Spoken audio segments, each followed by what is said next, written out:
ladies and gentlemen. Good morning. Welcome to the Macdonald-Laurier Institute. For those of you who don't know, I'm the founder of MLI. My name is Brian Crowley. I know that you're here to hear from our honored guest, Dr. Einat Wilf, but before we introduce her, please allow me to say a word about why MLI. I modestly think Canada's leading public policy think tank, focused on the intelligent use of federal power in the interests of Canadians, is hosting this event. Following the horrific events of October 7th last year, many old certainties about Israel, about the Middle East, about the rule of law, about the place of the Jewish community in Canada began to crumble. October 7th was no passing event, just another example of a conflict among people far away about whom we know little. What has become clear since Hamas's barbaric attack is that the status quo of the past few decades is dead.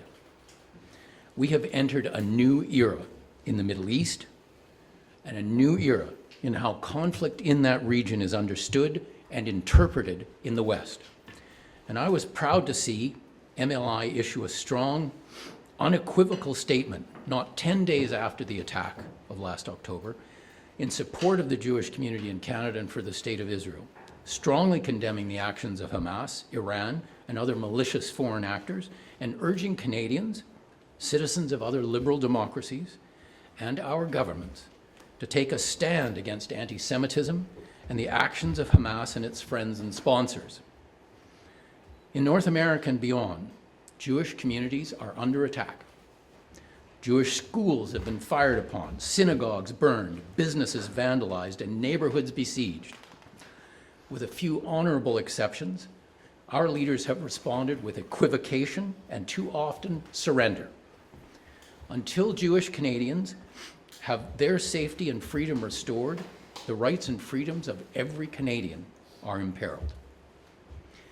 Given this vacuum of moral leadership, each and every one of us is called upon to decide what we are going to do to ensure that Canada and the West understands the stakes, domestically and internationally, and what we must do to restore the rule of law, the safety of our Jewish friends and neighbors, and the support for Israel's right both to exist and to defend itself. Now, I can't speak for others, but I can tell you what MLI is doing. Under the leadership of my colleagues Peter Copeland and Casey Babb, Casey, stand up so that people, we are launching the Promised Land Project. This project is a long-term commitment by MLI to be the leading think tank voice in Canada to combat anti-Semitism and to challenge Canadians to redefine how they view Israel, the conflicts in the Middle East, anti-Semitism, and extremism. And for those of you who didn't see when you were outside getting coffee, copies of this document are available. It contains examples of the first 6 or 7 things that we have already done even before the official launch of the Promised Land Project. And if anybody would like a copy of this, just hold your hand up and Skander has copies which he will distribute. Among many other things, the Promised Land Project aims to do the following: dispel for Canadians the myths and half-truths that abound about Israel, the Palestinians, Iran, and the stakes in the Middle East and here at home. Through media interviews, op-eds, live events like this one, webinars, podcasts, papers, and more, we are amplifying the voices of those who actually know the facts of Middle East history and conflict, ensuring that they get heard. We aim to strengthen Canada's foreign policy by clarifying who our friends and adversaries really are and why Israel is an indispensable friend and ally of this country. We are going to drag dark truths into the light through a variety of activities, including exposing the sources of foreign influence behind growing radicalism in North America, translating protest videos into English to reveal the hateful and violent rhetoric lurking there in plain sight, digging into the law around protests and demonstrations, the criminal code and hate speech to put forward concrete proposals to ensure the public, the police, that our political leaders do what must be done to ensure public safety and allow all citizens to carry on their lawful activities without fear or intimidation. And we will highlight how recent recklessness in Canada's immigration policy is putting our society and many of those values I just mentioned at risk. Our frayed national security fabric and high levels of radicalism are exposing the depth of the problem surrounding immigration and the threat it poses to all Canadians. We will build public demand for more prudent screening and a culturally sustainable immigration program. Finally, we are assembling a multi-faith, multicultural coalition to shine a spotlight on how radicalism and anti-Semitism pose a grave threat to all Canadians by destabilizing the very foundation of our secular liberal democracy. Our team includes Muslims, Jews, Christians, and secular Canadians, as well as human rights activists, public safety, intelligence, security, and de-radicalization experts. I hope that you will all be hearing much more about the Promised Land project, which has been supported by some very generous donors who are in the room with us today. We at MLI are in your debt. I'm looking at you, Fred, wherever you are. There you are.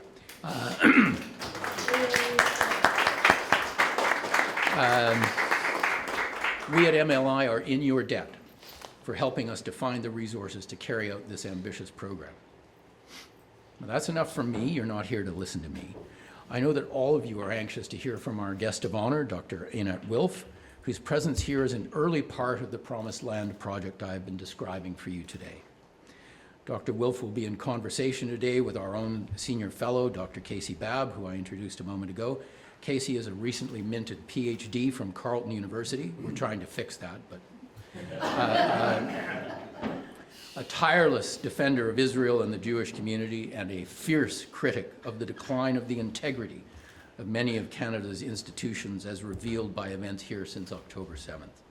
Casey, please come to the podium and introduce our guests.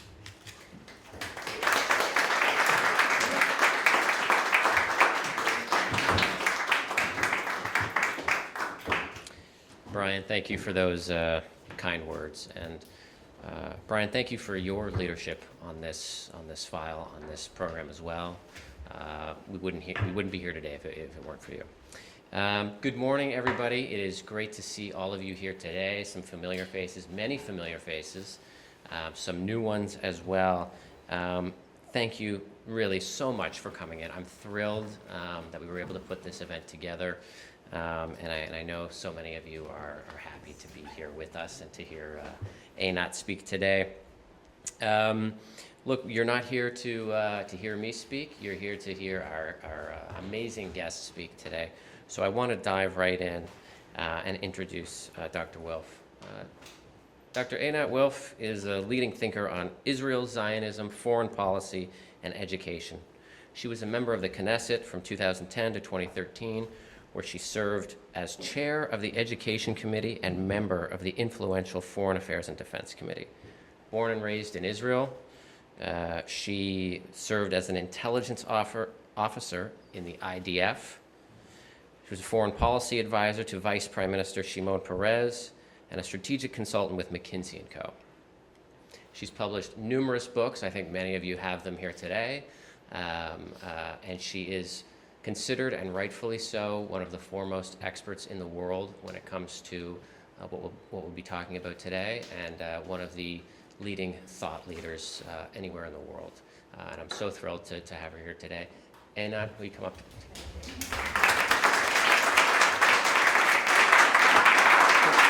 Right over there.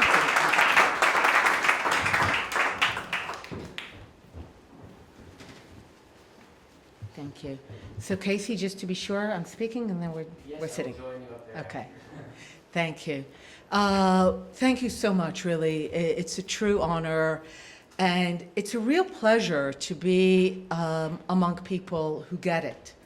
I read your statement. I have to say, at one moment, I almost teared up. Really, that sense of being very clear on what's the right thing. It's rare these days, so it's deeply moving when one gets to experience it. What I want to share with you is my understanding of why we're at a moment of great peril And in this, I completely agree with your understanding that October 7th is a moment that I think exposes a great danger to the Jewish people and to the world at large. And I want to explain how two prisms of analysis have led me to this conclusion. One is to look at the Palestinian ideology and its supporters for the last century. As some of you may know, I come from the Israeli peace camp, from the Israeli political left.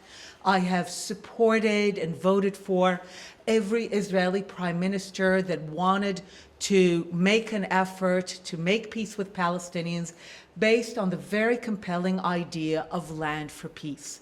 I believed in the hypothesis that had a lot to recommend it, that the only thing standing between us and peace is Israel getting out of the West Bank and Gaza, having a Palestinian state, and that the day that will happen is a day we have peace. And like many Israelis, I watched the complete collapse of this hypothesis. You know, sometimes people tell me, oh, you've moved from the left to the right, or you've changed your opinions. And I tell them, look, it's not that I liked blue and now I like red. It's not an opinion, it's empirical. We had a hypothesis. It had a lot to recommend it. The hypothesis was that the Palestinians were a people seeking an independent state in the West Bank and Gaza. The day they have that is the day we have peace. And the hypothesis was tested. That thing seems to be just completely erased. The fact that we had successive prime ministers elected on that platform, Barak, even more than Rabin, Olmert, who have actually proposed a Palestinian state, no settlements, no occupation, capital in East Jerusalem, including holy sites, only to see Arafat and Abu Mazen walk away to no dissenting voices among their people. I was already working with Shimon Peres when Ariel Sharon, together in government, they carried out the disengagement from Gaza, really to the last square inch. And the hypothesis was tested. People like to completely erase it now. And it failed spectacularly. So as I was witnessing that and living through that, I began to ask myself, what is the alternative hypothesis? What is standing between us and peace? What do the Palestinians want? And during that time, I meet Palestinians, I do the research that becomes the book, The War of Return, and I realized, to the credit of Palestinians, they always told us what they wanted. We just didn't listen, or when we listened, it sounded so preposterous. We didn't take it as a serious position. But they told us, from the river to the sea, right? Palestine will be free. Of what exactly? Well, you go to the original Arabic. They say it very clearly. From water to water, Palestine will be Arab. And as I'm doing the research, I come across a remarkable quote. I've been using it ever since because it's the entire conflict in one sentence with massive explanatory power. It's by Ernst Bevin, the British foreign minister after World War II. If you know anything about Ernst Bevin, a friend to the Jewish people, he was not. Certainly not to those who wanted sovereignty in the land, but he gets it. And in February 47, he goes to the British Parliament to explain why Britain failed to carry out the terms of the mandate that it received unanimously from the League of Nations to help the Jews achieve statehood and sovereignty in the land. It did not fail the Arabs that created Transjordan and Iraq, and France helped create Syria and Lebanon, but the Jews don't have a state. So he needs to explain why Britain failed. So he goes to Parliament and he says, His Majesty's government is thus faced with an irreconcilable conflict. Irreconcilable. In February 47, there's no settlements, there's no occupation, there's no blockade of Gaza, there's no Bibi, there's no Arab refugees, there's no Nakba, there's no state of Israel. All of the reasons, the causes that we are told are the causes of Palestinian violence, of the conflict, they don't exist yet. And already he calls the conflict irreconcilable. And he goes on to explain. He says in the land there are Jews and Arabs, and he says each one of these groups has one top priority. And he says the following: for the Jews, the top priority, the point of principle, he calls it, is to establish a sovereign Jewish state in the land. Fine. So the Jews want to exercise the universal principle of self-determination for their people in their ancestral homeland. I was told to describe it as the traditional and unceded territory of the Jewish people from time immemorial.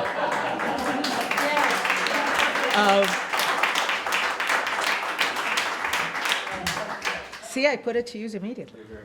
Thank you. So that's what the Jews want. And he goes on to say, and for the Arabs, and those are the Arabs that will one day be known as Palestinians, he says, for the Arabs, the top priority is to resist to the last the establishment of Jewish sovereignty in any part of the land. He's not saying the Jews want a state, the Arabs want a state, we'd love the UN to help us divide it equitably. He's saying, as a matter of top priority, the Jews want a state and the Arabs want the Jews not to have a state. By definition, irreconcilable. And this has only ever been the conflict since. It has explained the behavior of the sides ever since. The Jews always agree to any solution, going back to the original two-state solution that creates Transjordan.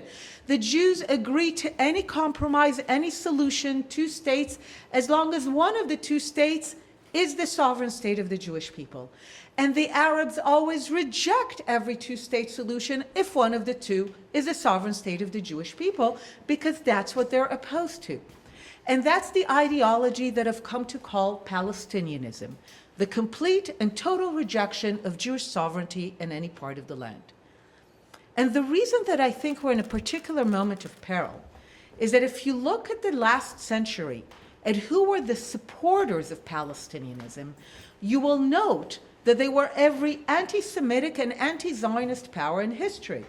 And it's not a coincidence, because Palestinianism is the ideology of rejection of Jewish sovereignty. Abba Eban called it policide.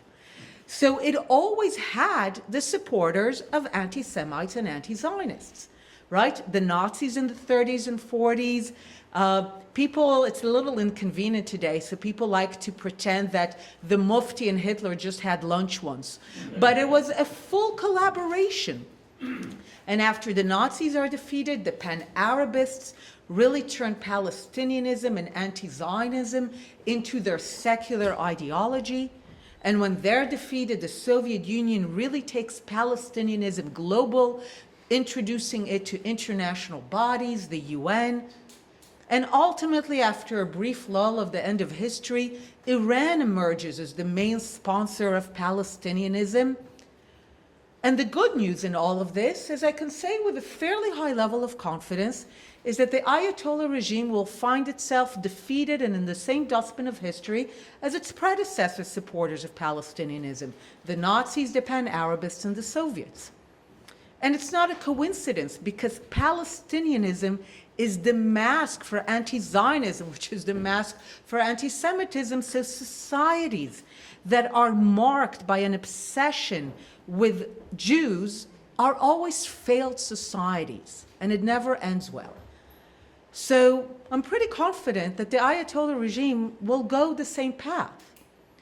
But the reason I feel we're at a great moment of peril is that on the way to the dustbin of history, those regimes, the Nazis, the Pan-Arabists, and the Soviets, caused tremendous damage to the Jewish people and to the world at large. And the question is, where are we at this moment? Is much of the damage already done? Are we at the beginning, in the middle? And the other prism that leads me to believe that we're in a great moment of peril is the rising respectability of anti-Zionism, especially in the West, making it to the halls of parliament, academia, journalism, international organizations. And I have followed it for years. And the rise of anti-Zionism to respectability has been conducted through an ingenious strategy that I've come to call the placard strategy, because you see it in anti-Israel demonstrations on the placards. I saw one yesterday outside my hotel. And the placards go like this. They say Israel, Zionism, sometimes they just draw a Star of David, and then an equation sign. And the placard strategy has been so successful that everyone knows what's on the other side of this equation sign. Israel, Zionism, Star of David equals imperialism, colonialism, racism, apartheid, terrorism, then it escalates, Nazism, genocide. And the thing about the placard strategy is that those words are chosen not because they have any connection with reality, but because they are all synonyms for evil.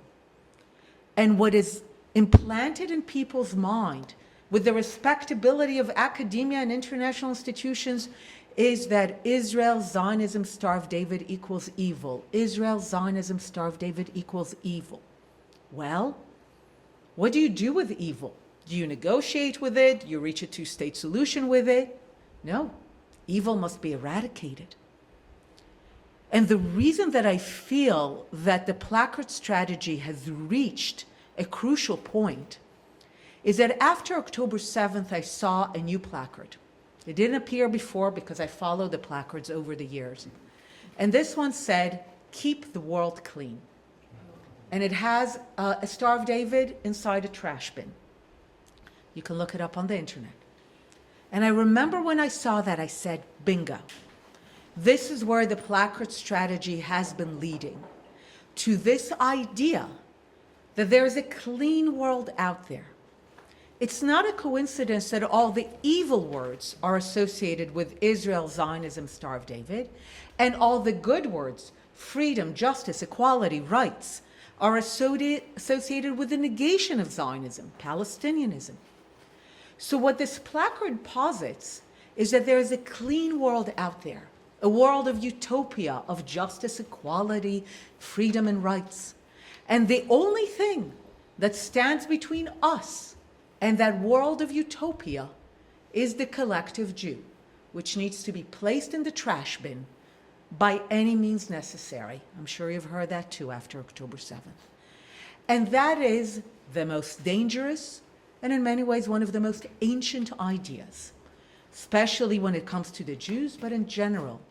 The idea that what stands between us and utopia is ridding the world of this particular group has always been the preamble to the greatest atrocities and disasters. And when looking at those two elements, I believe this is a moment of great peril. And really, I can't tell you how moving it is to be among people who really get how serious it is and how important it is to stand up for it. So thank you.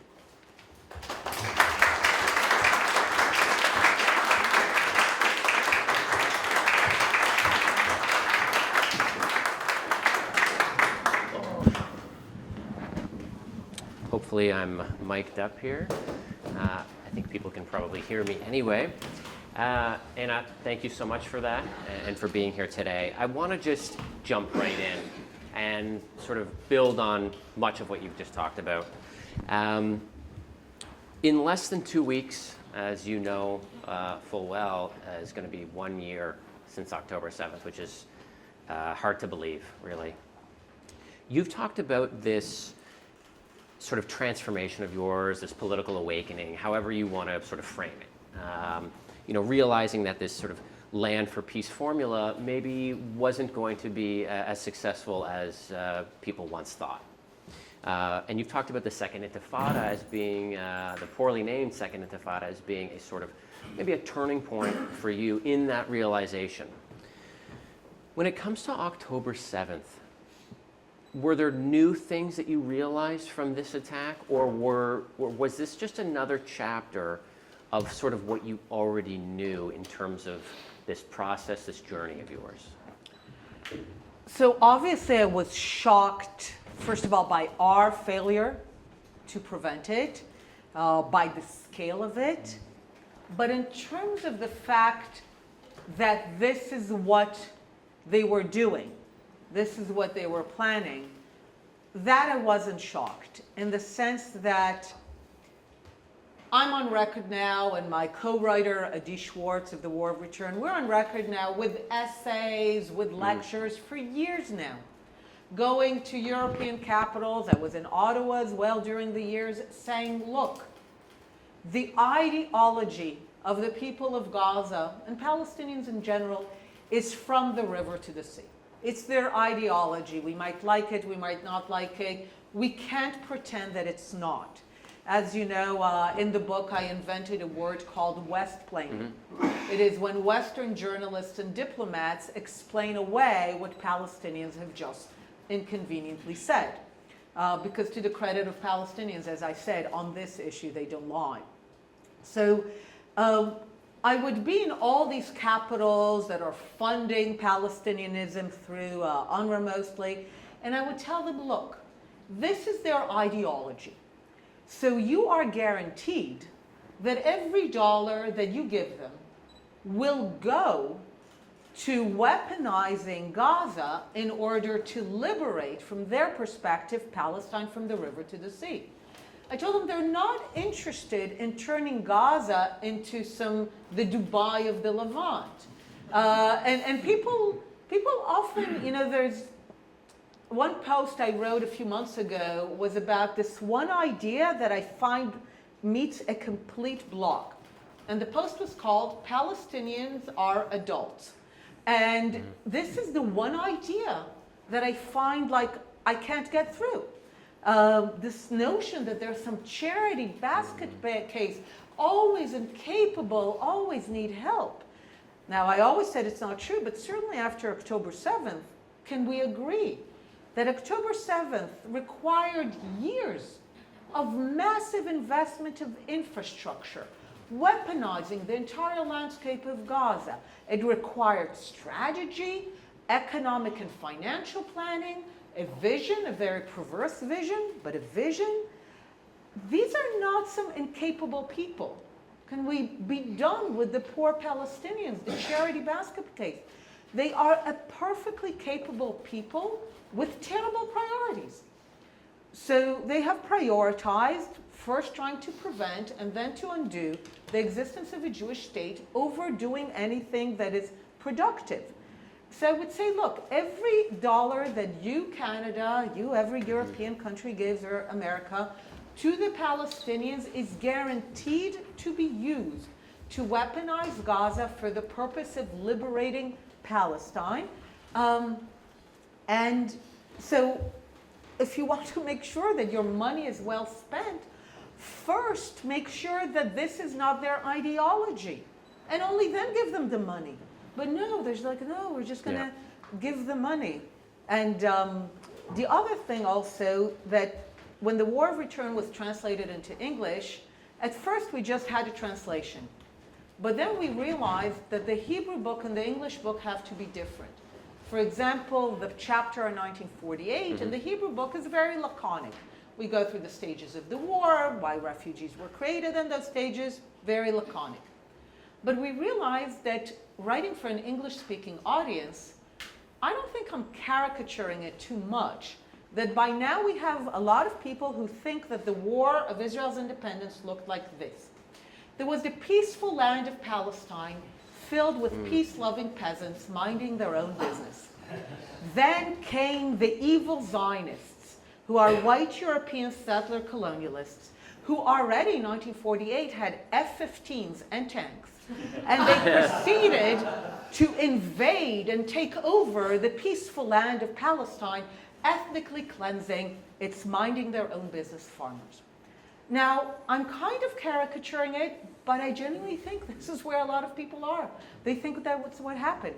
So Adi and I realized that we need to describe what the war in 1948 looked like, why refugees were created in that war, how brutal it was. So we decided to include a lot of graphic details, which at the time, sometimes people told me that we were crazy. And one of those details, for example, was that as they would attack convoys and burn the people and shoot on them when they were fleeing the fire and then mutilating their burnt bodies, they took pictures. And the pictures were then sold in the markets of the old city. And we included that detail because it really gave, but then after October 7th, what we realized is The GoPro cameras were merely an updated technology, but the same drive, it's the same one. Right, building on what you're saying right here, I mean, I want to ask you another question. A few months ago, you said something that really stuck with me. You said, and too much of what you've just said, Hamas represents the deepest Palestinian ethos. What it means to be a Palestinian is first and foremost to believe that anywhere between the river and the sea, there should not be a Jewish state. That is the deepest marker of the Palestinian identity. And I think for many in the room, certainly for me over the years, the way that you're able to explain these things, it's very clear. And I think that's one of the things that people appreciate about you most, is how clear you can explain some of these issues which are otherwise described as complicated. Why is it then, in your view, that this is something that most people seem unwilling to accept? So unwilling is a good word here. One of the biggest West-plaining moments after October 7th is that Hamas doesn't represent the Palestinians. I remember when President Biden came to Israel. I'm sure you remember that was a moment when we thought we'd be slaughtered from every direction. We really appreciated him coming, saying don't, bringing the aircraft carriers. And he went through talking about the atrocities committed by Hamas and various the Palestinians from Gaza. And then he went on to say, but Hamas doesn't represent the Palestinians. And I remember hearing it in real time and thinking, we're going to pay dearly for that sentiment. And one of my main criticisms of the Israeli government is that they caved in and surrendered rather than stand up to that. Because as a result, it made it impossible for us to wage the war in any effective way. I compare it to America in December 1941, declaring that it has no problem with the Japanese racial supremacist imperial ideology, and it's now going to go after the kamikazes. That's it. So this was a moment that I would have wanted an Israeli prime minister to say, thank you, President Biden, for everything that you're doing for us. Unfortunately, Hamas does represent the Palestinians. We'd love to hear otherwise, but the burden of proof is on them. We'd be happy to examine if new evidence emerges, but right now, all the evidence is that October 7th led to a wave of euphoria.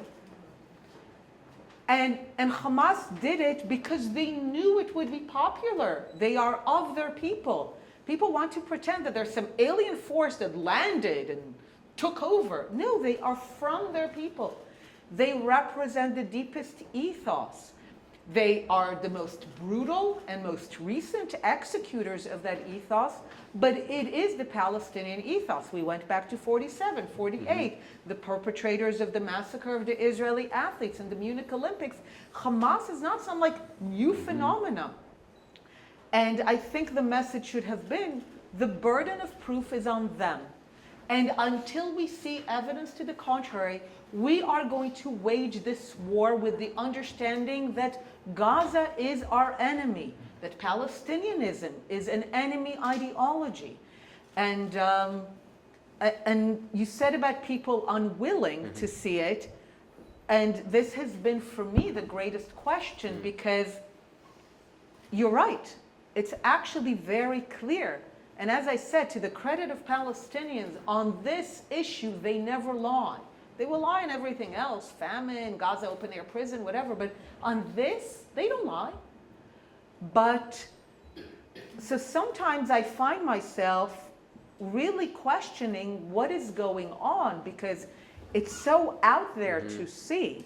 And again, this is why I love the statement so much. You stated things that should be so obvious, and yet so many people are unwilling to see it. So sometimes I have to share with you, after October 7th, a more sinister thought had entered my mind, which is, could it be that people who fund UNRWA support Palestinianism? Could it be that they're not ignorant? That it's not that they don't know what they're doing? Could it be that they actually know what they're doing and they find it very convenient to outsource their animosity, their ambivalence to the idea of Jewish sovereignty through Palestinianism? You've often said, and rightfully so, that people who want a state, again, we're talking about things that should be pretty obvious to people, people who want a state say yes. And in fact, you've talked about this remarkable moment in history when the Zionist leadership of the day said yes to an offer which was not that great of an offer, and yet they still said yes. And you're talking about how the Palestinians have repeatedly, time and time again, said no. Do you think that October 7th has maybe in some way changed their willingness to say yes, or has it solidified the beliefs that cause them to continually say no? So the things that make us say yes and make the Palestinians say no are in some ways structural. In the sense, when I go with people and I go through the history and I say, look, we've always said yes. As I said, every two-state solution going back to 1920, we said yes as long as one of the two is the Jewish state. The Jews say yes to the partition proposal of the UN, even though it's half of what they were promised after they agreed to the two-state solution of Transjordan, half of what they were promised, mostly desert, without Zion, without Judea, the two cradles of Jewish civilization. And then we go and we celebrate and we dance Hora because it fulfills our top priority, which is a Jewish state. And I always say, the reason that we said yes all the time, it makes me sound as if like, oh, we're better. And I say, look, we're not nice, we're not better, we're these things are not relevant in international relations. We're just small. We're small people. And as long as we care about being sovereign in our ancestral homeland, given the great success of the Arab and Islamic conquests of the 7th century of the Levant and North Africa, it means that we are damned or destined, choose your word, to live as a tiny, tiny ethnic, linguistic, national, religious Jewish minority in an Arab and Islamic Middle East. So we always say yes because we're small. And the Arabs can afford to say no, and especially the Palestinians as kind of the spearhead of that, because they're more numerous. I remember when, apropos West Planning, some European diplomats told me, they're not serious. They don't really think from the river to the sea. They know that there's not going to be this refugee return. They know that. It's delusional to think that. And I was like, I'm sorry, if there's any irrational side in the conflict, it's us, not them. They open a map, they see 7 million Jews, surrounded by about half a billion Arabs, nearly 2 billion Muslims by now, that, despite some really promising developments in the Arab and Muslim world, are still by and large devoted to our non-existence. So they look at those 7 million Jews and they say to themselves, this is not going to last much longer. So as far as October 7th is concerned, what it did is made them feel that this is sooner. This is really at hand. Sinwar feels himself right now to be the new Salah ad-Din. He is the new hero of the Muslim world who has began the counting back to the end of the Jewish sovereignty, the foreign implant in this land. Right? In the Arab and Islamic telling of Israel, we are the second Crusader state. So the person who will throw out the second Crusader state will achieve immortality and honor as the second Salah ad-Din. So if anything, they feel more emboldened that it is closer than ever and that this is really at hand. And the reason that you saw this explosion in the streets is not because of what Israel's doing. It's because people saw the possibility of the realization of the vision of no Israel. Well, I mean, you've almost started answering my next question about this explosion in the streets. In 12 days, we're going to see something here in Ottawa and in Toronto and Montreal and in New York and Washington, D.C. and elsewhere. And we're going to see celebrations on our streets about October 7th. And I think it's fair to say that for many of us, myself included, we're very anxious about October 7th and profoundly, deeply hurt by what we've seen these last 11, 12 months and what we're going to continue to see. In fact, I almost just want to get October 7th. I just want to get to the 8th. What is it that we're seeing here, though? What is this? Because even for people who've grown up here and, we're sort of used to, flare-ups here and sort of nefarious activities here when something happens in Israel. We're sort of used to this. What we've seen the last year, we're not used to. What is this? So Mati Friedman, he's a great writer, highly recommended on all things Israel. He wrote a piece after October 7th called, he's Canadian, so sure now. He wrote a piece called Hamas Did Not Miscalculate. Because initially, this was like some circles would say, oh, they miscalculated. Didn't they understand Israel would retaliate? And he was like, Hamas did not miscalculate. His argument was that they judged the global mood better than we did. That they understood the rise of anti-Zionism to respectability, understanding that they will have support.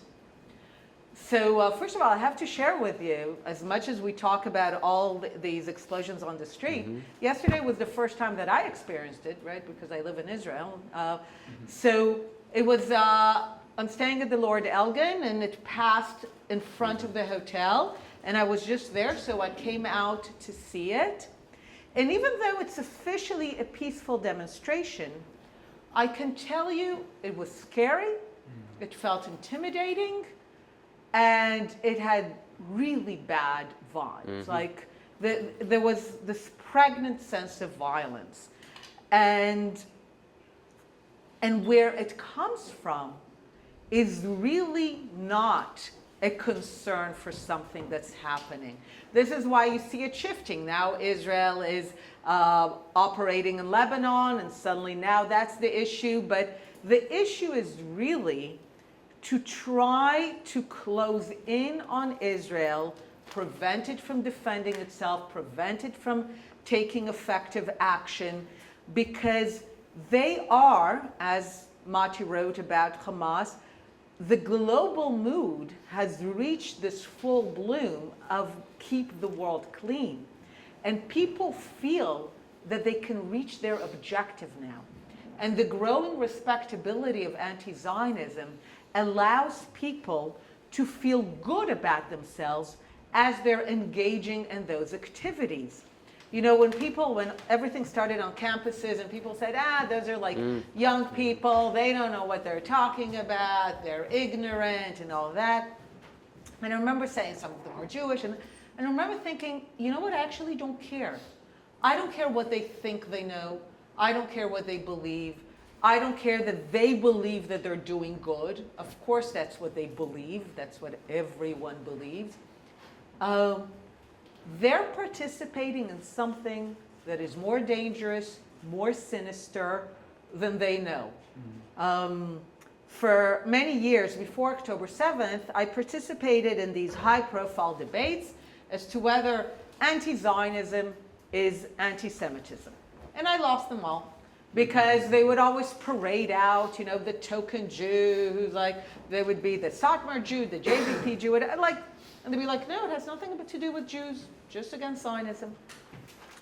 And one such debate left me really rattled, because when it was announced that we lost the vote, the crowd erupted in such joy that it had this kind of pre-pogrom Eve energy. And I came back from this debate, and this is long before October 7th, and And I said, but just a moment, this is not some theoretical debate. Oh, Beethoven is the better composer than Mozart. Well debated, thank you very much. I realized that this is an urgent practical matter. And I decided to research what happens to Jews, actual real-life Jews, when anti-Zionism rises to become the ideology of a country, a society, a political party. And here the historical record has no exceptions. Wherever anti-Zionism rises to be the dominant ideology, even as they always claim that they have nothing against Jews, they love Jews, it's only against Zionists. That's what the Arab world did, as it was ethnically cleansing its Jews in the name of Zionism. That's what the Soviet Union did, Venezuela, Poland in '68. The record is without exceptions.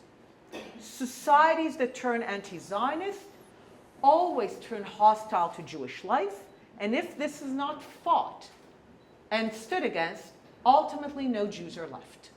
That's always the arc. So this is where we're at now. This is something that is real, that is of danger, as you said, to this society. And in many ways, we are at this moment where it will all depend on the response of the plurality of Canadians, Americans, French, and British, the four societies where most Jews live outside of Israel. We're fighting our own battles. But here, too, ultimately, Jews are small people. We can't do it on our own. And the Jews also suffer from a timing problem. That means that by the time the world wakes up to the dangers, we often have already suffered the brunt of the damage. So the question is, how soon will a plurality of Canadians wake up and say, not in Canada, not here.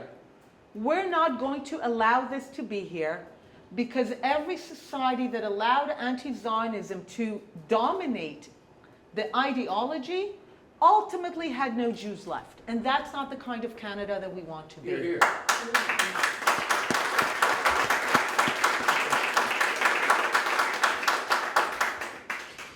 A couple more questions before we open it up for some Q&A. At MLI and even outside of MLI, people seem to want outputs, they want deliverables, they want action items that can actually affect change and bring about some change. And Brian and I and others at MLI are routinely hearing people say, what's happened to this country? We need to turn the clock back. We want the old Canada back. We want what was to return. And so as an Israeli, as a Jew, as someone looking at America, at Canada, other nations throughout Europe, what can we do, in your view, to not just combat anti-Semitism, but to really deliver things that push back against the madness that we're seeing on our streets? Your declaration is an excellent, that's actually what you call it, an excellent true north, an excellent North Star, to basically say, we want peace, but peace can only happen. Sometimes I call it a vision of peace based on Arab Zionism. Essentially, we want peace that is based on ultimately an Arab and Muslim understanding that the Jewish people have a history in this land. They're not some foreign white European settler colonialists that are merely synonyms for foreign. So let's eject them. They belong. There's nothing in the Arab and Muslim identity that needs to be anti-Zionist. You can actually have an Arab and Muslim identity that recognizes the Abrahamic tradition, that supports it, that embraces a sovereign Jewish state in the region as belonging there, as a source of pride, rather than now it's posited as a source of shame. And then once you set that as the true north, I think a lot of policies fall into place. It means that as much as possible, you try to defund anything that goes against that. That's why I try to highlight the dangers of UNRWA as a funnel of Western money and legitimacy to the continued Palestinianism. And in terms of positively supporting people, sometimes I was just asked right now, so who? You know, not Hamas, the Palestinian Authority, it's corrupt, so who? And my answer is not who, what? Just say, we are going to support anyone whose vision is to live in peace in a Palestinian state next to a Jewish state. We want to support any Palestinian and Arab voice that says we want to end our century-long war against Zionism. We now have a constructive vision of living next to a Jewish state rather than the destructive from the river to the sea one. We understand that we're not refugees, and we possess no such thing as a right of return into the sovereign state of Israel. We are willing to put our money, our support to anyone who says that.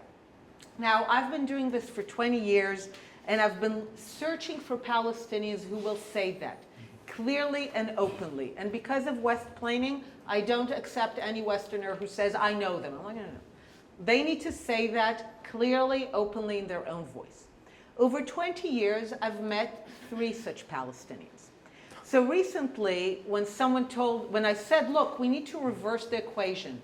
For years, the money, the legitimacy, the political support flowed into Palestinianism as the negation of Zionism. So we got what we paid for. UNRWA is literally a case of you get what you pay for. So we got what we paid for. So how about we start paying for something else? We reverse the equation and we pay and we support and we sustain those alternative voices. So someone said in a recent talk, he said, but Einat, you said there's only 3 such people. I said, great, give them the billions. I mean, like, basically start supporting them. And then you'll have 6, and then you'll have 12, and then it will spread, and then you can ask Arab and Muslim countries that are no longer obsessed with anti-Zionism to help along and to help Palestinians develop a national identity that is forward-looking and constructive rather than destructive. But I think it needs to be very clear that right now we're going to support the complete reversal of what has been supported, unfortunately, for about a century. A last question for Sure. you, of course, to play on one of your books. For people in here who might not have a great understanding of Zionism still, why should we all be Zionists? So recently I thought of it, obviously, like I talk about Zionism and I teach it, and as the political movement of self-determination of the Jewish people and their ancestral homeland. But recently I thought I'm just going to phrase that Zionism is for grown-ups. And the idea being that Zionism, more than just a movement of liberation and self-determination, is really this very grown-up idea that you take charge of your fate. You don't whine about it all day. Whatever damage has been done to you, whatever lousy cards history has dealt you, you actually go forward and build something. And it's such a powerful idea. And I don't think, by the way, it's a coincidence that Palestinianism is making its way at a moment when so many are adopting an infantilizing kind of moment. We are all perpetual victims with no capability of ever changing the course of history, of our fate, and we just wallow in these victimhood and microaggressions. And I don't think it's a coincidence that this is the moment when Palestinianism is growing, when so many in the West are losing their sense of identity, their sense of confidence, that sense of sunny possibility that seemed to be once very characteristic. Now it's all like this pessimistic structural victimhood. And Zionism in many ways stands against that. It's an attitude of, again, it's a grown-up attitude towards life. And I don't think it's a coincidence that, again, the Arab countries that are letting go of anti-Zionism are the more successful ones, are the ones that are basically saying oil is not going to be here forever. We need to have a positive vision. We need to start to change our societies. And they're saying, okay, so we don't need this Zionist scapegoat to deflect from our failings because we're no longer failing. So this is my understanding of Zionism, not just as a movement, but as an attitude. And this is why I promote this notion of we should all be Zionists. Yeah. Amazing. Thank you. Let's open it up for some questions here.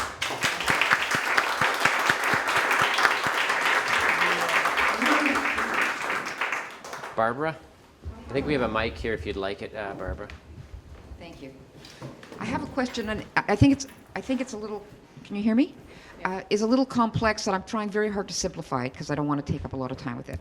I'm very impressed. I was very impressed last year with the fact that I didn't think got adequate kind of distribution, and that was the fact that Israel's Jewish population it crossed the line, and it now exceeds the population of all the rest of the Jews combined in the world. Mm-hmm.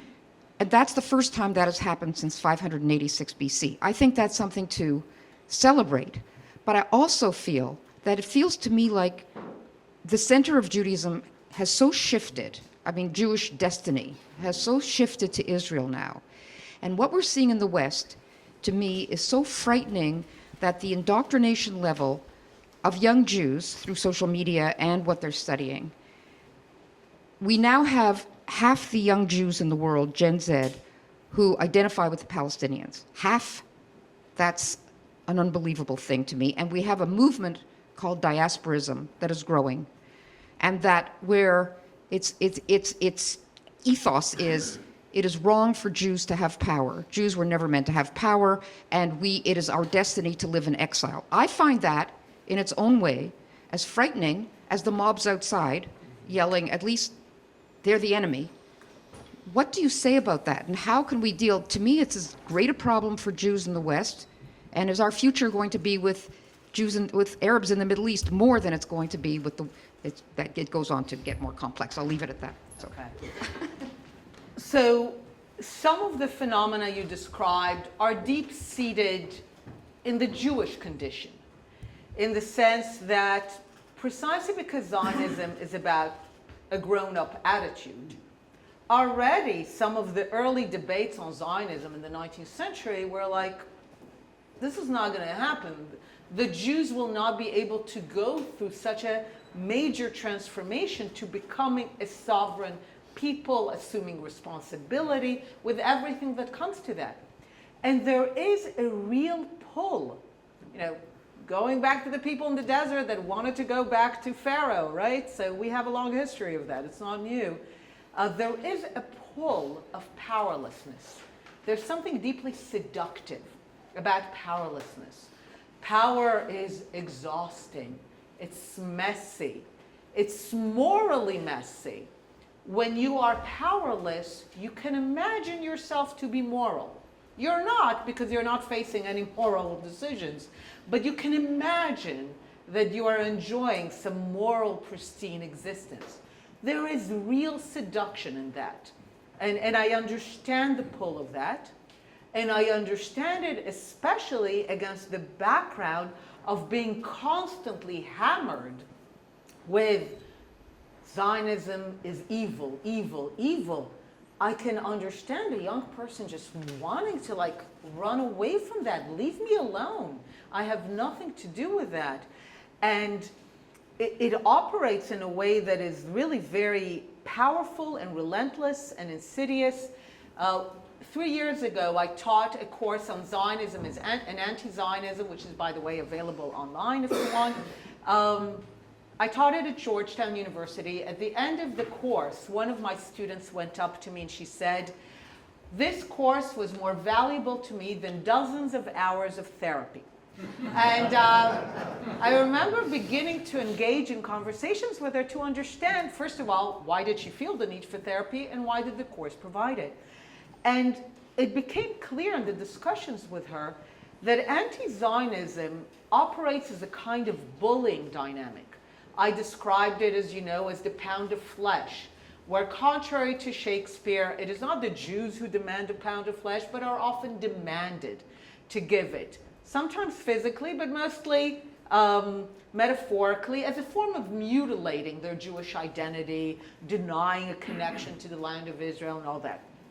So the dynamic of anti-Zionism is a bullying dynamic, which means you hand over a pound of flesh. Let's say you say, I really hate Bibi. Take this. Am I okay now? Can you allow me to be among you? I gave you this pound of flesh. But the dynamic of bullying is such that it's relentless, right? If you give your bully the lunch money, they don't go away. They come back the next day for more.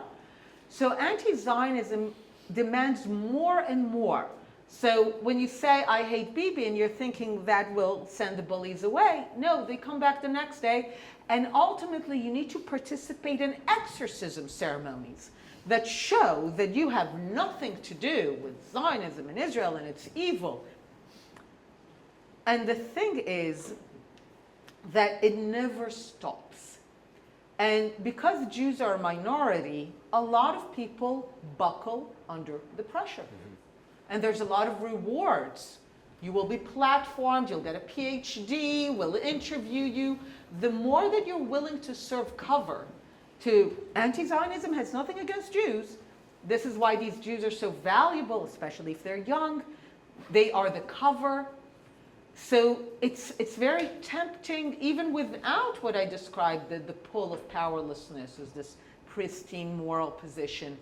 So just a lot of people ultimately buckle under the pressure and give in. And in my work with recovering anti-Zionists, and especially young people, what they all share is it's not that they were convinced. You know, sometimes parents tell me, what are we going to do with our children? They spent $100,000 a year to send their children to university. They're getting back fifth columns. And they're like, what are we going to do? And I told them, wait. Because the other side, because it's a relentless bullying dynamic that ultimately doesn't want anything negotiable. It's not really about Bibi. It's not really about Israel. They're not looking for different policies. They want you to not be Jewish. It's a very ancient, almost, impulse. So they can't help themselves. And ultimately, a lot of these young people, what they find is there's a moment, they each experience the moment in different ways, where they understand this is never going to end. You're going to keep coming and asking for more, so I'm done. And that's the moment, by the way, that I tell the parents, at this moment, open your arms. This is when you can send them all the books and essays and articles that you've been amassing. This is when they're willing to listen. But this is what's happening, and you're right, it's bringing together a lot of phenomena, and it is part of why this moment is so dangerous. Let's open it up here. I see Kevin, did you have a question? Yeah, sure. My name's Kevin Vong. I'm a Toronto Member of Parliament, and I'll start off by apologizing for the tremendous failure of leadership both in Toronto and Canada. I wanted to circle back to Gaza, and specifically what does the day after look like? Given that the education, children are taught to hate. They're not born hateful.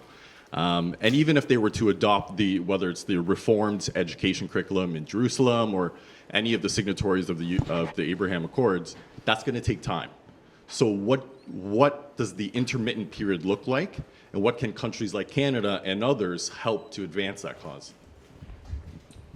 So once you posit the true north, once you say, and again, this is what I would have wanted our leadership to do. I think our leadership should have said on October 8th, this ends here.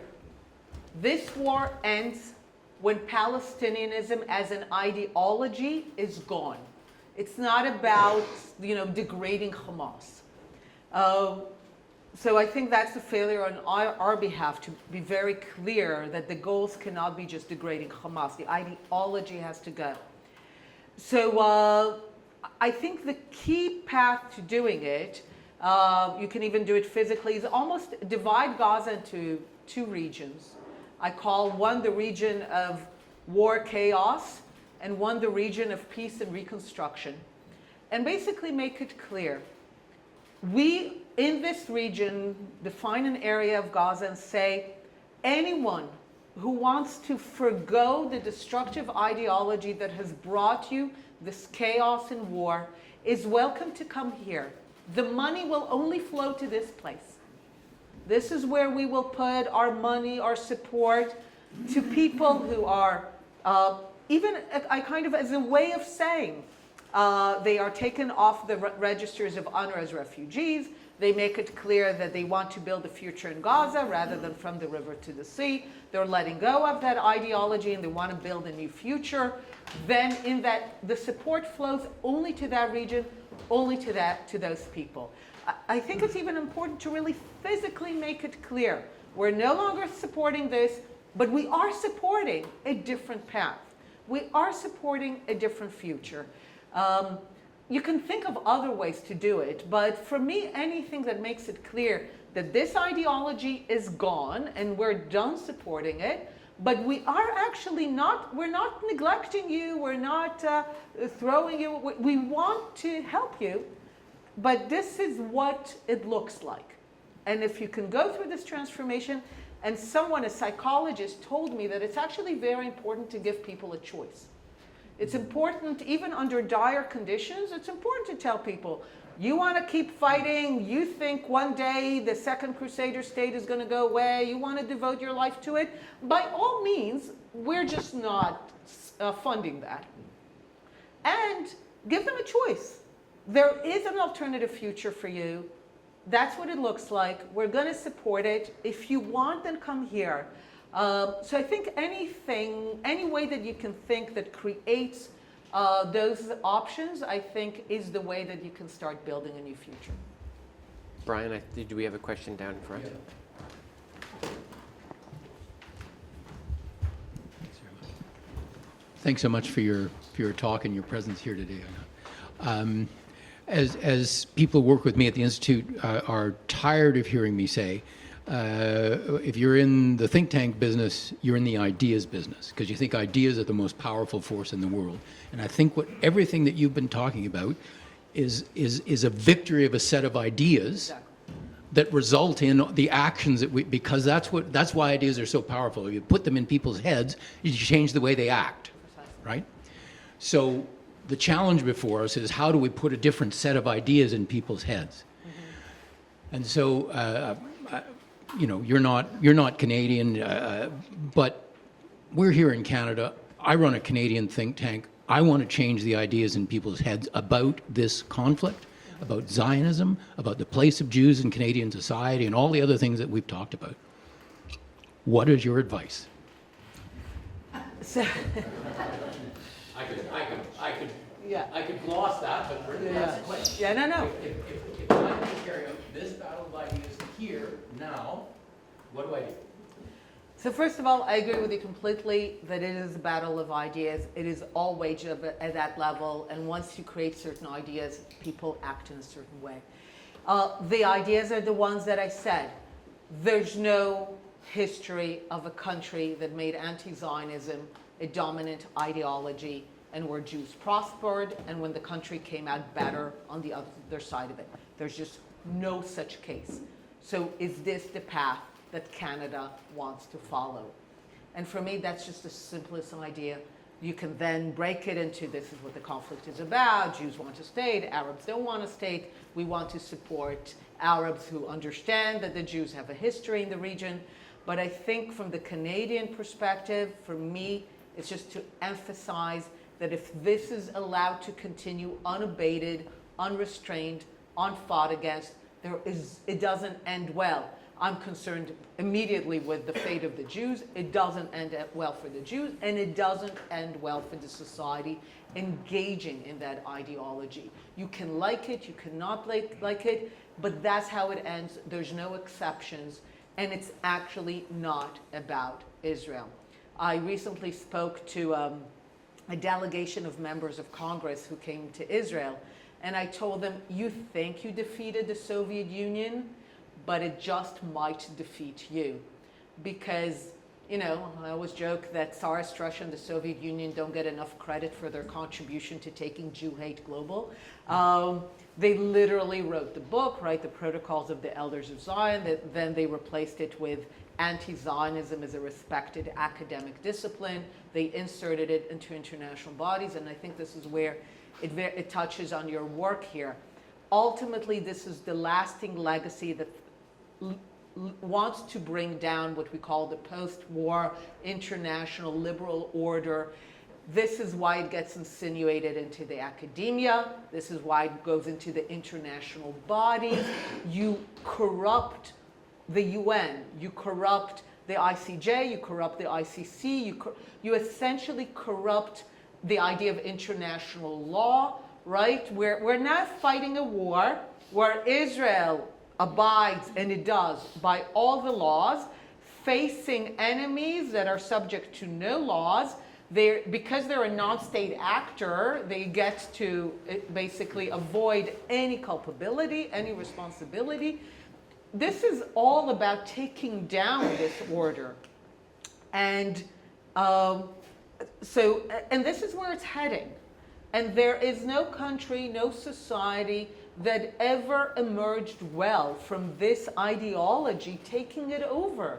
So to people who think that, no, this time it's about the Middle East, or this time it's different, it's not. And it is relentless, and it always leads to the same place. So for me, the message is very simple. There is no way that this ends well for the Jews of Canada, which means it doesn't end well for what Canada wants to be. And that's the beginning and the end of it. Everything else is almost details. We have a question way at the back. I actually don't know how to formulate this question, so I'm just going to say two words, maybe more. United Nation. What is the role of, what is the efficacy of UN? What's their role in this whole process? I wish I could just say useless or worthless. That would have been great. That would have been good enough. The UN, sometimes, again, I wryly joke that in the UN, the nations are only united when it comes to Israel. I'm sure you know, again, the legendary Abba Eban, as the UN began to be taken over by the Soviets and the automatic majority in the General Assembly, he said that if Algeria, it's always Algeria, if Algeria were to bring forth a resolution that the earth is flat and that Israel flattened it, it would pass with a majority of 120 yeas, 20 nays, and 40 abstentions. These proportions have pretty much remained to the present day. So where the UN matters, and matters greatly, is that it still carries the halo of its founding. The United Nations, the place where, people sit and there will be no more.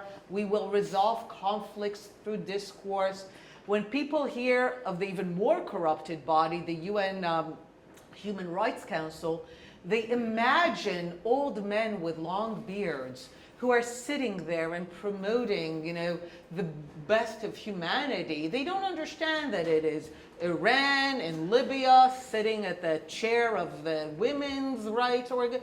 So the organization has been so thoroughly corrupted and yet remained with the halo of its founding that it makes it really dangerous, because I said respectability is always key to allowing anti-Semitism and anti-Zionism to spread. One of the problems I've had over the years in discussing the history of anti-Semitism is people are very smug. They're like, we would have known, right? We would have not fallen for it had we lived in the 19th and early 20th century. And I always struggle against this smugness, because I have to explain to people that when anti-Semitism emerged as the respectable replacement for the church ideology, it was respectable among the elites. Theodor Herzl encounters it among his colleagues in the University of Vienna studying law. A lot of it started in the German universities, right? When everything erupted on campuses, people were shocked that it was America's elite institutions. And I was shocked that they were shocked. because people have created an alternative history where anti-Semitism was always the ideology of fringe elements, to quote Hillary Clinton, the deplorables, right?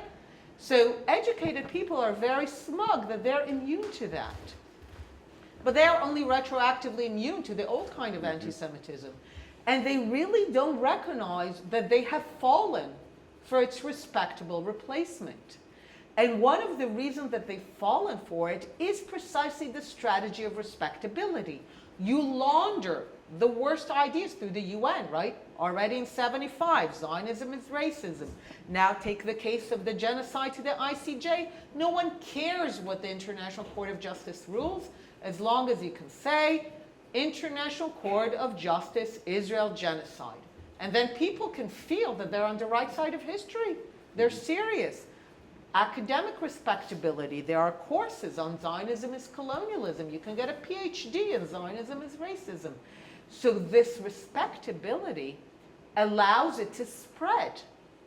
And that's how it works. And the UN is a key institution in granting respectability to the worst ideas. We have a gentleman here who has been very patient with the dog tags on. David Reutenberg. I want to come back again to Brian's question. You've said that there are no cases where anti-Zionism becomes prevalent where things don't go badly for both the society and for the Jews. So I guess I want to back up a step and say, are there any cases where that kind of campaign was tried and failed? Are there examples that we can look to in order to try and deter or prevent, interrupt what's happening? So for years, when I was asked this question, I used the case of Jeremy Corbyn's Labour Party. I was like, this is a great example. Jeremy was on his way to being a Prime Minister of Britain. The Jews of Britain understood that if he's the Prime Minister, they will not be able to remain in Britain, and that there's a real immediate danger to Jewish prosperity and life in Britain.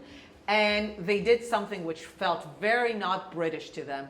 I don't know how much you know, but British Jews have always prided themselves that they're not like these garish American Jews, right? With their 8-pack and all that. They're like more quiet, and they did something that was very not British, and they were vocal, and they were out there. There were a lot of people who nobody knew were Jews, you know, historians, writers, actors, who came out and were vocal.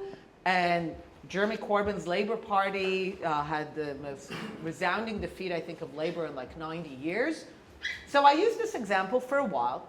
And then someone in Britain said, Einat, I'm not sure you can pocket this win just yet.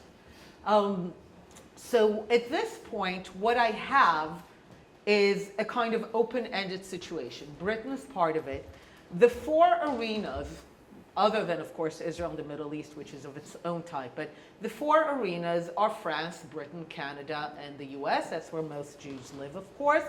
Anti-Zionism in general is an attack on where Jews live. You know, it's not where you don't have Jews. All of these countries have at least a good history of standing up for Jews, for Zionism, right? The Dreyfus Affair split France in part. A lot of people forget the good side of France. The J'accuse, the one that stood up for the Jews, for Dreyfus. Britain has a long history of a strain of Philo-Semitism, of standing up, supporting Zionism. Canada with its French and British traditions, and of course the US. So for me, the question is really, how soon and how quickly will a plurality of non-Jewish Canadians, French, British, Americans rise up to say, not here? I agree with you. It's still an open-ended question, but there are at least fundamentals that can lead to hope. Aaron, I see your hand in the back there. Thank you. Thank you. It's a bit of a follow-up to the last question. You know, you've referenced again the regimes that have fallen by the wayside because of their blinded hate of Jews. So with this war now being a year, with what's going on in Lebanon and the escalation there, are we in a position where we're going to suffer this attack until there's a change in the policy of the West towards Iran, and maybe even a stronger, forceful deterrence into that country to change the outcome of this once and for all? Yep. So it's part of it. I've been working on a post, haven't published it, that said that we're Jews, we're Czechoslovakia, and we're Britain. And that we're Jews in the sense that the ideology that surrounds us, again, wants nothing less than all of it, like of our non-existence. We're Czechoslovakia, and that goes to what you say, because the mood right now in the West is one that has replaced the word appeasement with de-escalation. A lot of people don't know that appeasement in its time was a really positive word. When British politicians proposed appeasement in the 30s, their voters were happy. That's what they wanted, because when they heard appeasement, they heard peace. They heard there's not going to be another great war. So they wanted it. And obviously, both the word and the policy got discredited. And now it goes by the name de-escalation, and it has the exact same effect. Who can be against de-escalation? De-escalation is great. What, you don't want to de-escalate? So de-escalation now has the same positive connotations. And again, and it feels like Czechoslovakia sometimes in Israel, that when Iran was attacking us directly in April, and there was a coalition that helped Israel absorb the attack, what did America say to Israel? Take the win. And I remember thinking, that's not a win. I know it's been a while since you won a war, but that's not what a win looks like. But this notion of absorb, de-escalate, take the win. Now again, America can afford to do that, right? America could afford to live through years of appeasement and come out triumphant on the other side. I always say I will never bet against America. It sits on the wealthiest piece of territory in the world. It has you as its very nice northern neighbor. It's separated from the world by 2 oceans. America has room to maneuver that no one has, right? They can lose Vietnam and win the Cold War. They can get into Afghanistan, out of Afghanistan. They will pay. There's essentially no consequences for the mainland for this. Israel doesn't have that room to maneuver. We're Czechoslovakia. And there is a sense of being kind of pushed to not interfere with the general mood of de-escalation. And the third part is that we're Britain in the sense that we are fighting, but so far alone. Now, and as I said, for me, the question is the timing. How much damage will be absorbed until the world wakes up to the danger? Not just of Iran, of Qatar and spreading its ideology. I still don't understand what's going on, how it gets so much respectability in the US and the West. Troubling. So how much will happen before the world wakes up to that? Will it be a Cold War, a warm war that ultimately defeats it? But the reason that I don't focus only on Iran and on a century of supporters of Palestinianism is that if we do not want, let's say there is a defeat of Iran, the Ayatollah regime goes, if we don't want another terrible ideology and power to step into Iran's kind of shoes, then we need to end Palestinianism as the ideology that always funnels anti-Zionist and anti-Semitic global support. So we need to do both. And for now, like Bernard-Henri Lévy is saying in his book, Israel's fighting alone, but it's, I don't know, it's tough. It's tough. And at one point, like I said, more people will have to wake up because this is a really insidious, dangerous ideology. We have one more question here, and sorry, I've been looking this way the whole time. Hi. My name is Brian Berlott. I have a comment and a question. First, a comment. You're very eloquent, obviously intelligent, great public speaker, and inspiring hope. So thank you for that. Thank you. Yeah. Thank you. No butt there. I was waiting. And always say and, never say but. My question: as a former intelligence officer, if you look at the I'd like to get your perspective, perhaps tactical, operational, or strategic level. The Hamas massacres of October 7th, have they achieved their objectives? And if so, what were they? Or have they also, maybe some of those objectives backfired? That's my question.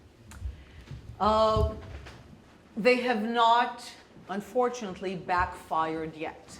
I'm going to Mati Friedman's point about they did not miscalculate.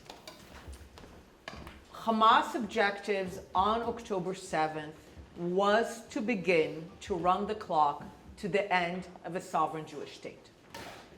And they were prepared very wisely to that point. Sinwar was in Israeli prisons where he took 15 courses in Open University. He took courses about Jewish history. He took courses about the history of Zionism, the history of Israel, Israeli politics. He could have taken those courses and emerged from them saying, the Jewish people have a history in this region. I'm going to lead my people to a historic reconciliation that recognizes that the Jews are not foreign there. He could have been inspired by learning the history of Zionism to say, I will go back to Gaza and focus on building it as an example of what Palestinians can do when they focus on building rather than destroying the Jewish state. That's not what he did with his carefully acquired knowledge. He planned for years, as I said, carefully, methodically, an attack that will go to the core of Zionism and rattling it. Because Mika Goodman, another great writer, he said that October 7th was a near-death experience for the state of Israel. That for a day, Israelis, especially those living in the south, but all of us, were like, where's the state? Where's the army? You know, for many years, as Jews were like bickering with each other, there was this phrase that at the end of the day, Israel is nothing more than a shtetl with an army. And I remember thinking, that's not bad, a shtetl with an army. You know, the people in the shtetl would have loved to have an army. And that was one day where we were back in the shtetl. The atrocities were carefully planned to really go to that kind of pogrom type of, you know, the idea of the Jewish body as being defenseless, as being at the mercy. You know, the book is called The War of Return, and sometimes people thought that was a bit of a harsh title. But if you look at the texts of Palestinians in the 50s and 60s, people mistakenly think that return, Palestinian return, is this innocent idea, just, you know, some longing for a great-grandmother's home. You look at the texts, Palestinian return was always imagined as this violent triumph over the Jewish body. We will tear their hearts out of their bodies, their fingernails. That's what happened on October 7th. It was the minute-by-minute play and realization of the Palestinian vision of return. And as far as they're concerned, they are far from being defeated in that. In fact, the way that I know that is tragically and heart-wrenchingly through the hostages. Because why did Hamas kidnap the hostages? This was not a classic Palestinian, okay, we want ex-murderers from your jails. They took the hostages, they kidnapped people from their beds on a Shabbat morning as insurance that they will pay no price for October 7th. That the message will be, we did all that, and we are going to remain standing to keep going. And unfortunately, with all the military successes that Israel had, it failed in the one issue that after nearly a year, Hamas's demands for the release of the hostages are the same that they were on October 8th, which is Israel retreats, Hamas controls Gaza, the money continues to flow, and they control the border with Egypt. That's what they demanded on October 8th. They feel under no pressure to change that demand. And a lot of it has to do with the fact that Israel fought based on a lie that Hamas doesn't represent the Palestinians. We're supplying our enemy in a way that I think is unprecedented and unparalleled. So after nearly a year, they're demanding exactly the same thing. They feel emboldened. They see what's happening on the campuses. They're saying that. They're saying thank you. You know, I'm not inventing it. They're actually filled with gratitude. And again, going back to Marty Friedman, they see the global mood. They see the recognitions of Palestinian statehood with no conditions. No, I mean, I say, sure, Canada, you want to recognize a Palestinian state? Say. We will recognize a Palestinian state the day that the Palestinians finally want a state. That the day that they prioritize having their own state over destroying the Jewish state, you know, we're going to defund UNRWA in order to promote. But that's not what's happening. There's no strings attached recognition. More, you know, ICC, ICJ, genocide. As far as they're concerned, this is going very well.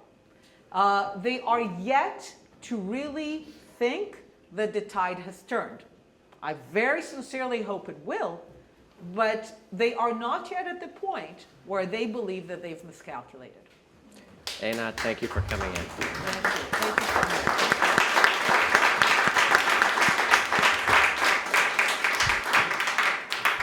Well, ladies and gentlemen, I'm sure that you agree with me that we have attended today a master class not only in history and psychology and anthropology and military strategy and a whole series of other areas of high expertise. But we've also been present at a clarion call to action for Canadians. The thing that I take away first from Dr. Wilf's presentation to us is that outside Israel, there are 4 societies where the fate of Jews matter more than anywhere else in the world, and Canada is one of those 4. And that we have been, I think, far too passive in the face of the attacks, not just on Israel, as you know, that just goes without saying, but passive in the face of the bullying, to use Dr. Wilf's term, that we have seen directed at the Jewish community in Canada. They're barricading in neighborhoods, the vandalizing of stores because they happen to be owned by Jews, the campaigns of boycotting of Jewish-owned restaurants, the attacks on Jewish schools and synagogues. Something terrible is happening in our country, ladies and gentlemen. And I hope that you will join me in being inspired by Dr. Wilf's comments in joining us here at the Institute and other organizations that are going to start fighting back against the deterioration of the society of tolerance and order and rule of law and enjoyment of freedom, which has been the Canada that all of us have loved for so many years, and which is so endangered by the things that we have been talking about today. Please join me in thanking Dr. Wilf and Casey for a fabulous conversation.